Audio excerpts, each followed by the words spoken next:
सलामस्तून आदाब। आज की इस वीडियो में हम ये देखने की कोशिश करेंगे कि intimation for allotment of examination city किस तरीके से डाउनलोड किया जाता है। सबसे पहले आप ugcnet.nta.ac.in ये वेबसाइट ओपन कीजिए।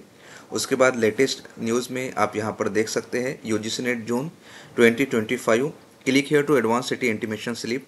इस पर आपको क्लिक करना होगा। क्लिक करने के बाद में आपको यहाँ पर आपका एप्लीकेशन नंबर आपको यहाँ पर अपना एप्लीकेशन नंबर लिखना होगा। उसके बाद आपको अपनी जन्म तारीख लिखनी है। जन्म तारीख के बाद आपको जो सिक्योरिटी पिन नज़र आ रही है वो आपको दर्ज करना होगा। उसके बाद आप देख सकते हैं इस तरीके से आपका सिटी इंटीमेशन ओपन हो जाएगा। यहाँ पर आप देख सकते हैं आपका application number, subject Urdu, candidate का नाम, उसके बाद में father name, gender, DOB, category और डेट ऑफ एग्ज़ाम और सिटी ऑफ एग्जामिनेशन, वो सब के सब आपको यहाँ पर नज़र आ जाएगा। आप इसे प्रिंट भी कर सकते हैं। प्रिंट के ऑप्शन पर क्लिक करेंगे तो इस तरीके से पीडीएफ फॉर्म में आपके पास में ये डॉक्यूमेंट सेव हो जाएगा। ठीक है, मिलते हैं नेक्स्ट वीडियो में, तब तक के लिए अल्लाह हाफिज़।